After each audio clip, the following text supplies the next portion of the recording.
Kile ambacho kilikuwa kimeandaliwa na Simba, utakwenda kusifu benchi la ufundi la Simba kwa vile ambavyo walikuwa wameweza kujipanga, lakini pia vile utakwenda kuisifu pia Young African kwa mchezo ambao waliweza kuutoa siku ya jana. Waligawana vipindi. Young African alionekana bora kipindi cha kwanza, lakini pia upande wa Simba alikuwa bora kipindi cha pili, na dakika za nyongeza za dakika 30 za nyongeza pia Simba alikuwa bora sana. Kwa hiyo unakwenda kusifu pande zote mbili. Eneo ambalo Young African walikuwa wameweza kwenda tofauti na kuferi ni eneo ambalo la performance ya mtu mmoja mmoja walivyokuwa wakiperform. Ukiangalia namna ambavyo makosa ambayo alikuwa akiyafanya mtu mmoja mmoja yalikuwa na igarimu timu. Ukimwangalia Pacome Pedro Zouzoua amefanya dribbling ambazo ziliweza kuleta madhara upande wa timu yake husika.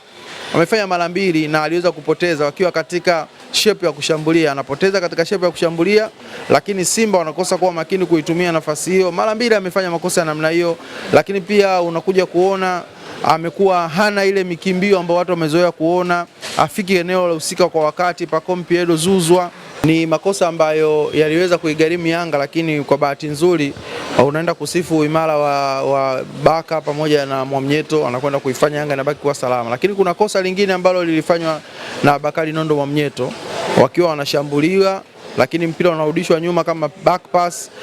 Bakari Nondo Mwamnyeto anauvizia mpira utoke, Suleiman Mwalimu anapita nao, na kama Ibrahim Baka asingekuwa katika eneo sahihi basi ingewezekana wangeweza kuadhibiwa.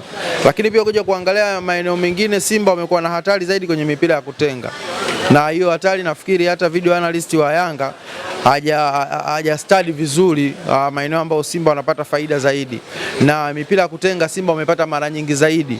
Ukiangalia wamepiga kona 5 dhidi ya kona 2 kwa Young African. Young African ndani ya dakika 90 hawajapata kona hata moja. Wanakwenda kupata kona moja ndani ya dakika 30 za nyongeza. Baadaye mwisho wanakwenda kupata kona ya pili ambayo Diala alipanda mbele kwenda kushambulia. Kwa hiyo Yanga wanamaliza dakika 120 wakiwa na kona 2 pekee. 120. Wao ina maana kwamba kila baada ya dakika 60 wanapata kona moja wastani wake. Lakini Simba wameondoka na kona 5.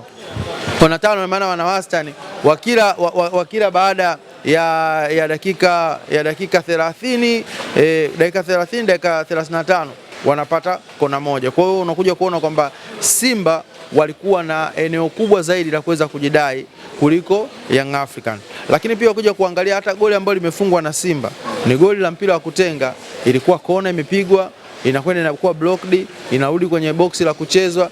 Edmund John anakwenda kufanya foul kwenye 18, inakuwa foul, inakuwa penalty. Suleiman Mwalimu anaenda kufunga penalty kwa mpira wa kutenga. Kwa hiyo ina maana Simba wamekuwa bora sana katika mipira ya kutenga ukilinganisha na Young African. Kwanza walipata mapigo mengi sana kuelekea lango la Yanga. Ukiangalia kwenye mita 16 Simba wamepata mara 4 kwenye kuweka mita 16 kutoka kwenye eneo lile la penalty box kurudi mita kama 4 au mita 3, wamepata mara 6 wameweza kupiga, wakiwa goli la huku wakiwa goli la pili wamefanya hivyo. Na yote hiyo utakwenda kuona kwamba Simba hawakuwa wafanisi kwenye mipira ya mwisho, ingawaje wana Elim Panzu anapiga vizuri, wana Nio Maema anapiga vizuri, wana Kratos Chota Chama anapiga vizuri, lakini bahati haikuwa upande wao kwenye kupata magoli kwa mipira ya namna hiyo, lakini wamekwenda kupata goli la kutenga la penalty. Kwa hiyo unakuja kuona kabisa kwamba Yanga hawakuwa tayari kwenye kupishana na Simba katika matukio ya kimkakati. Na ukimwangalia Steve Baka alikuwa yuko makini zaidi kwenye matukio ya kimkakati. Na ndio maana unakuta faulo nyingi za eneo la karibu ya lango wamepata Simba kuliko walivyopata Young African. Na walikuwa wakilazimisha, wana Elim Panzo analazimisha kuingia ndani, wana Suleiman Mwalimu analazimisha kuingia ndani, wana Kratos Chota Chama analazimisha kuingia ndani. Na matokeo yake zile faulo ambazo walikuwa wanazicheza mara nyingi sana nje ya box, kosa kubwa liliweza kufanyika ndani ya box, refa ameweza kulaza. Utakwenda kusifu uthubutu wa refa kwenda kutoa penalty bado dakika moja watu wamalize 120 waende kwenye matuta, inatokea penalty ya halali na anakwenda kuweka tuta la halali. Kwa hiyo unakwenda kusifu uthubutu alioonyesha refa katika mchezo ule, na Yanga kuweza kupoteza dhidi ya Simba. Hapa Simba wanakwenda kujimwambafai sasa kwamba tumeweza kusiliba na kuondoa uteja mbele ya Young African. Na tunategemea kwenda kuona dabi ambazo zitakuwa na mvuto sasa, kwa sababu tayari Yanga wameshaonja joto ya kupoteza. Yanga wameshuhudia Kibabage akisherehekea ubingwa akiwa na jezi ya nani? Ya Simba. Yanga wameshuhudia Ankonzala akisherehekea ubingwa akiwa na wachezaji wa Simba katika dressing room. Anko Zala kabeba kombe la Simba anashangilia pamoja na wachezaji wa Simba. Yanga wameshuhudia hilo. Yanga wameshuhudia wachezaji wa Simba wakilala kitandani na tuzo zao. Simba wamekomba kila kitu. Wamechukua mchezaji bora wa michuano, wamechukua mchezaji bora chipkizi, wamechukua kipa bora, wamechukua mfungaji bora. Kwa kila tuzo ambao wanasema kwamba hii bwana itakwenda kupata kwa mchezaji aliyofanya vizuri, imekwenda kwa Simba Sports Club. Kwa hiyo wana kila sababu ya kuweza kushangilia na Yanga wameweza kuonja joto. Kwa kitu ambacho kimpira sasa inamatakiwa kuanzia hapo sasa waweze kujifunza. Kuna malalamiko ambayo nimeanza kuyasikia, kulikuwa na haja gani ya kuweza kumpa Rushaine De Reuck tuzo ile na asipewe mtu mwingine yoyote. Ukija kuangalia kimpira, Rushaine De Reuck ndio mchezaji ambaye amepiga pasi nyingi kuliko mchezaji yoyote kwa michuano ya Muungano. Kapiga pasi nyingi zaidi kuliko yani mchezaji yoyote. Haijalishi alikuwa anapiga back pass, alikuwa anapiga forward pass, lakini ndio mchezaji ambaye amepiga pasi nyingi zaidi.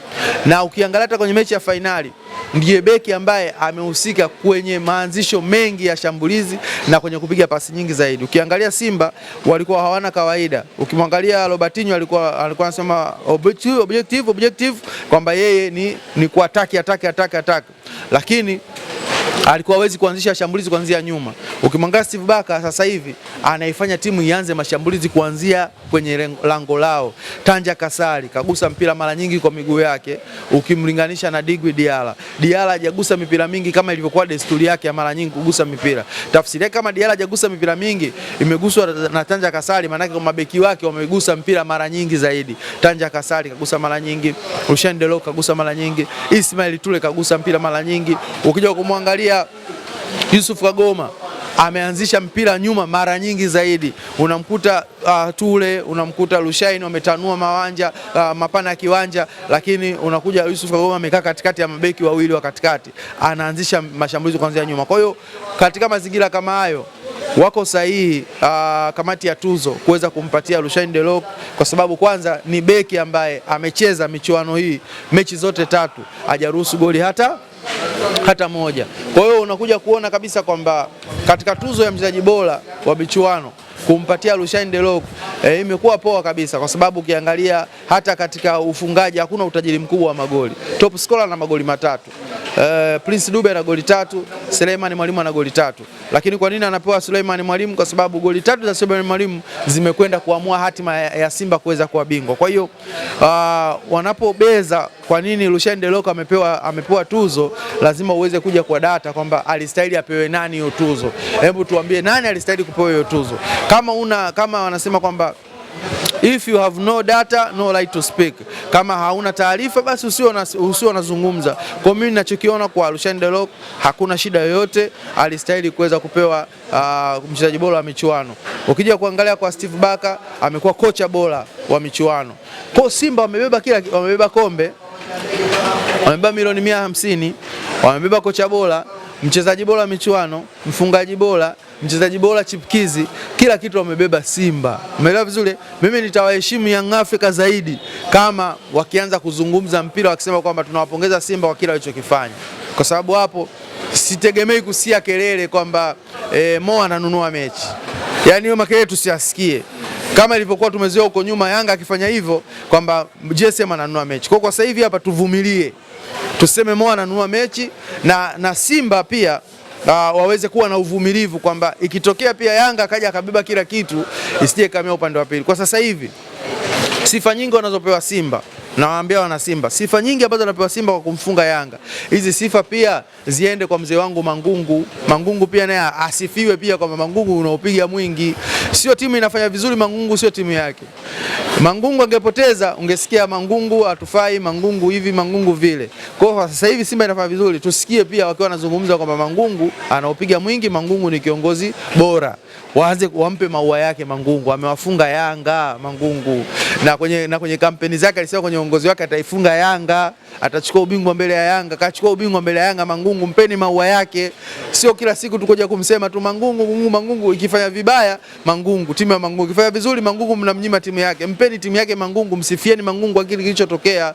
Kwa hiyo yote katika yote unakuja kuona kabisa kwamba African walikuwa wanadeserve kupoteza mchezo ule kwa sababu walikuwa hawako tayari kwenye mapambano. Ukimwangalia Pacome mapema sana alikuwa amechoka. Ukimwangalia Alan Okello alifanya vizuri, ameattempt mara 3 golini, 2 zinakuwa off target, 1 inakuwa on target. Tanja Kasali anaudaka mpira misiri ya nyani, ananyakua, anadondoka paka chini. Umeelewa vizuri? Ukimwangalia Duke Abuya ameingia kipindi cha pili lakini amepiga off target moja dakika za jioni kabisa, anapaisha mpira juu. Ukimwangalia Maxim pia Nzengeri amepiga on target moja nzuri, Tanja Kasali alikuwa kwenye ubora wake, amekwenda kuokoa. Kwa hiyo yote katika yote unakuja kuona kabisa kwamba Simba walikuwa na hatari zaidi, ingawaje kwenye mashambulizi Yanga walifanya mashambulizi ya hatari kuliko waliowafanya Simba. Umeelewa vizuri? Lakini kwenye matukio muhimu Simba amefanya matukio muhimu zaidi kuliko Young African. Kwa hiyo yote katika yote unakuja kuona kabisa kwamba alistahili Simba kuweza kushinda ili kombe, kwa maana kwamba kisaikolojia aweze kupata tiba. Na mimi nilisema kupitia hapa Matole kwamba kombe hili analihitaji zaidi Simba aweze kushinda, na kama akishinda kombe hili itamtibu kisaikolojia, itakwenda kuleta ushindani katika mechi zinazofuata na makombe yanayofuata. Lakini kama Simba atapoteza, hatochukua kombe la Muungano, basi Yanga atakuwa bingwa makombe yote ya msimu huu. Kwa hiyo imekwenda kutokea kwamba Simba amechukua kombe la Muungano, basi tutegemee mchezo mzuri katika makombe mengine yaliyobakia, CRDB Federation lakini pia na NBC Premier League. Sawa, wengi hawakutarajia hiki kilichotokea siku ya jana ambapo walipokuwa wakitazama performance ambayo walionyesha Young Africans mechi ya robo finali lakini na nusu finali. Walitazamia pengine angeweza kumaliza mchezo mapema sana, lakini haikuwa hivyo. Sasa kilichokuja sasa hivi ni watu wengi wanamwataki kocha Pedro kwamba anakosa mbinu. Pengine kosa la kocha liko wapi katika ile alifanya siku jana? Ukiangalia kocha, aina ya mabadiliko ambayo alikuwa ameyafanya yalikuwa hayaleti kitu kipya ndani ya Young African, wanakwenda kupoteza. Ukiangalia first half Young African walikuwa na umiliki wa mpira kwa 51% dhidi ya 49%. Hazijapishana sana kwa sababu ni kama moja ikihamia huko 50-50. Lakini unakuja kuona kabisa kwamba Young African walikuwa na umiliki mkubwa wa mpira. Baada ya hapo anaondoka Mudathiri, anaondoka Damaro Kamara. Umeelewa vizuri? Anaondoka Alan Okello. Hao wote wanatoka, anaondoka Yao Atola Koasi. Wanaoingia wanatakiwa waende wakaongeze kitu. Baada ya kuongeza kitu wanakwenda kupunguza. Lakini ukija upande wa Simba anatoka Ura, umeelewa vizuri? Anatoka Kagoma, anatoka Maodo Kante, wanakuja kuingia, wanakuja kuongeza kitu. Umeelewa vizuri? Kwa hiyo unakuja kuona kabisa kwamba kimbinu, ina maana kwamba Steve Barker alikuwa amefanikiwa zaidi kwa sababu anafanya substitution ambazo zinakuja kuleta ramani mpya ndani ya timu. Lakini Yanga anafanya substitution, anakuja kuleta ramani ambayo inaleta mateso zaidi kwa upande wa timu ya Young African. Kwa hiyo katika mazingira haya unakuja kusifu zaidi mbinu alizozitumia Steve Barker.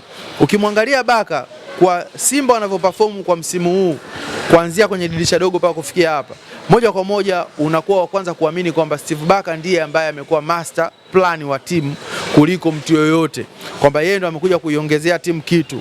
Kiangalia sajili ambazo amezifanya Steve Barker, amemleta pale Ismail Tule ambaye alikuwa anachezea Stellenbosch, alikuwa beki wake, kamleta pale moja kwa moja kakliki kwenye kikosi. Wanamkosa Wilson Nangu, beki wa kutumainiwa wa Simba, kwa majeraha wanamkosa Braza Kiamza, beki wa kutumainiwa wa Simba.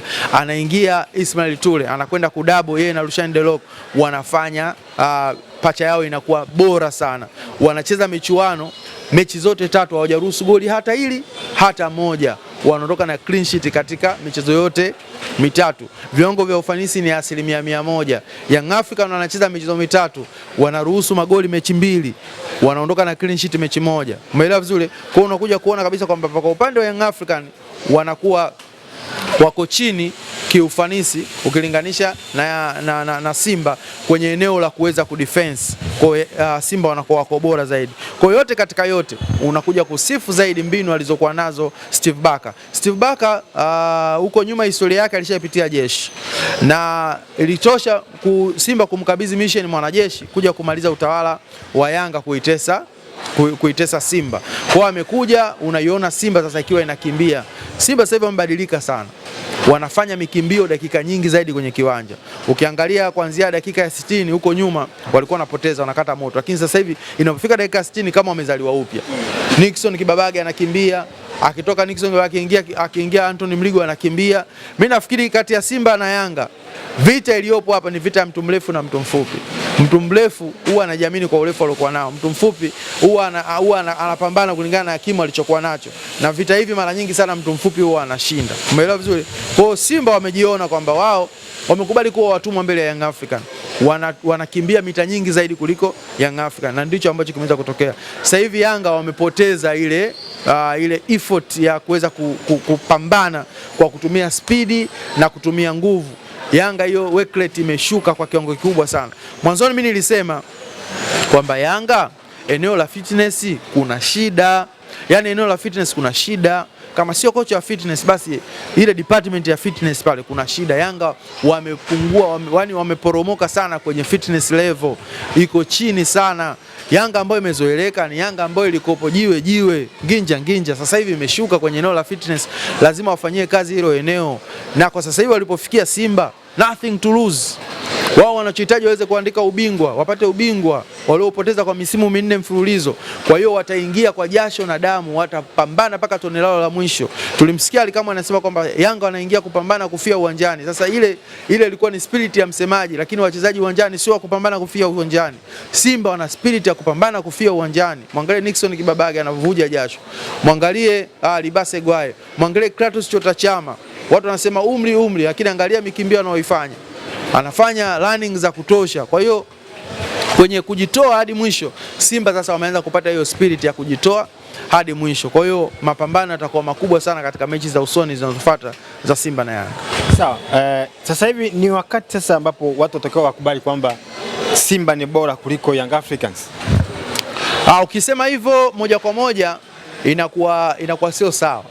Kwa sababu Yanga ana kitakwimu, ana takwimu kubwa zaidi ya Simba. Ukisema Simba ni bora kuliko Yanga unalinganisha nini? Kwa sababu Yanga yeye ndio yuko juu ya kinara kwenye NBC Premier League. Anaongoza ligi. Umeelewa vizuri? Yanga ndio amefunga magoli mengi kwenye NBC Premier League. Yanga ndio ameruhusu magoli machache kwenye NBC Premier League. Yanga ndio amehusika na wachezaji wengi kwenye magoli na ndio anamfungaji kinara kwenye ligi kuu kuliko Simba Sports Club. Yanga ndio ambaye amechukua makombe mengi msimu huu kuliko timu yoyote. Kabeba ngao ya jamii, umeelewa vizuri? Kabeba kombe la mapinduzi. Simba kabeba kombe moja tu la muungano. Umeelewa?